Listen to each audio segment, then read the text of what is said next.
Proportional Response, Book 1, Chapter 26, Part 6, The Prestige. I don't know why the display contacts feel so itchy today. Hannibal looked out at the council chamber and took stock. Maybe because of the way Aunt Eldia insisted that I wear them. At least this chamber was spared damage in the attack. We got everyone out, and the doors locked before the fighting got here, so the Zoltans didn't try to get the doors open. I wonder how long it will take to repair the rest of the complex, so it looks like this again. The ambassadors are in such high spirits. They're going to be addressed by their near-mythic hero at last, and see for themselves that he survived. Then they will install him behind a podium he would do anything to avoid, and beg him to continue to save them from themselves.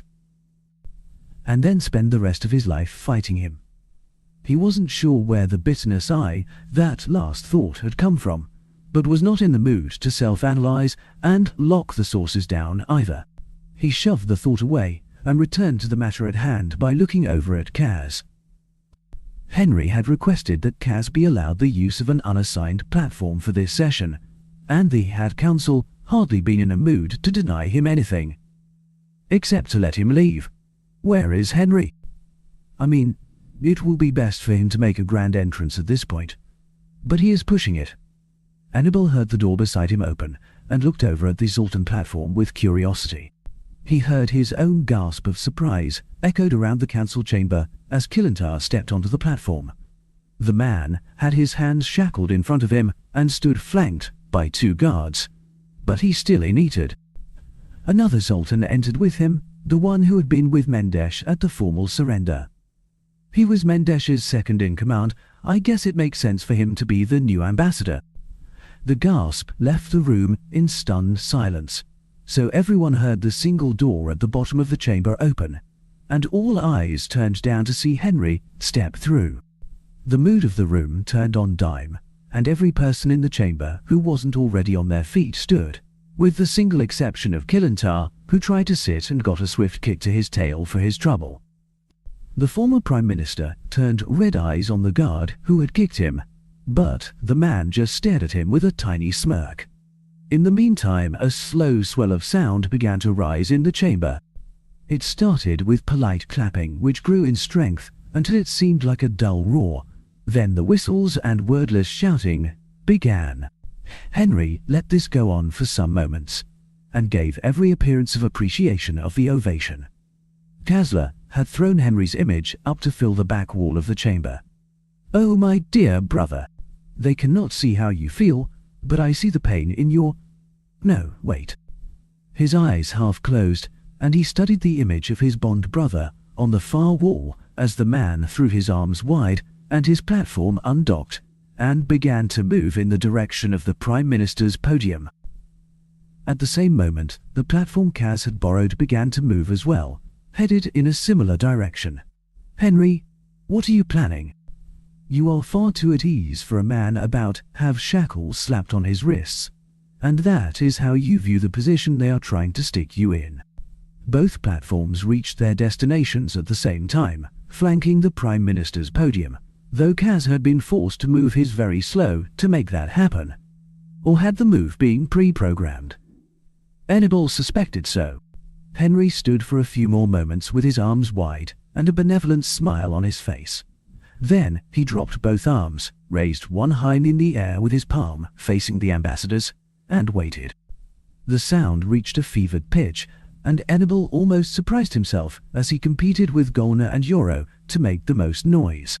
Then Henry's hand closed in a fist, and the sound died as if he had flipped a switch, which Hannibal suspected he had in a way. He noticed his mic had been turned off.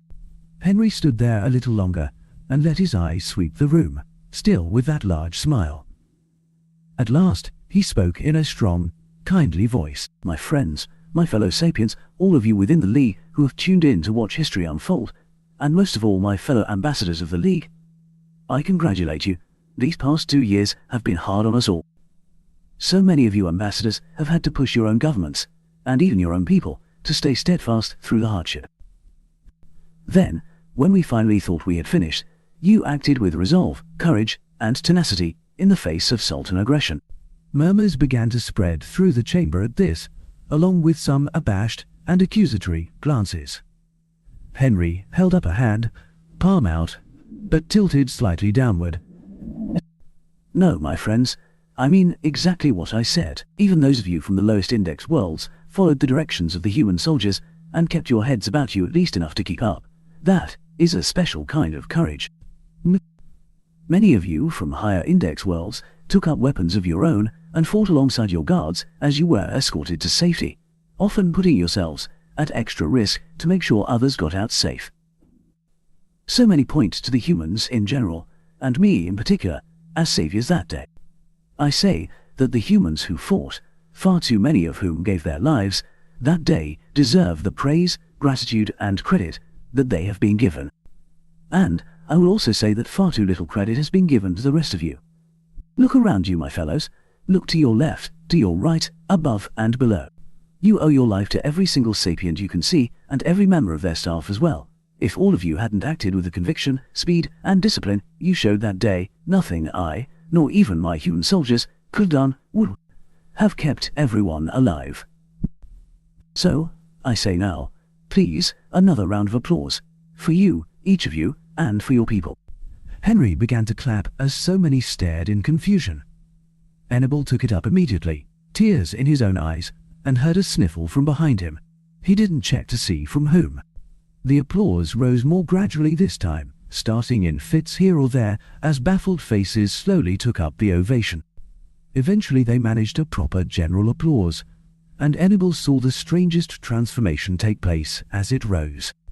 Confused faces began to smile, backs began to straighten, chins to lift, shoulders to square off, and equivalent gestures came from species with more unusual anatomy. Hannibal let the tears flow freely down his face, partly because he felt what Henry had intended, and partly because he knew that Henry wasn't headed where everyone thought. He is going to box us in, to force us to let him go. How? Why wouldn't he tell me? He shot an accusatory look at Kaz, the man who Henry had, subtly but definitively, made clear he intended to have as the Vice Prime Minister. But the Duke looked even more confused than he felt. The Duke is good, but even he isn't that good. Henry then gestured for quiet and began a speech.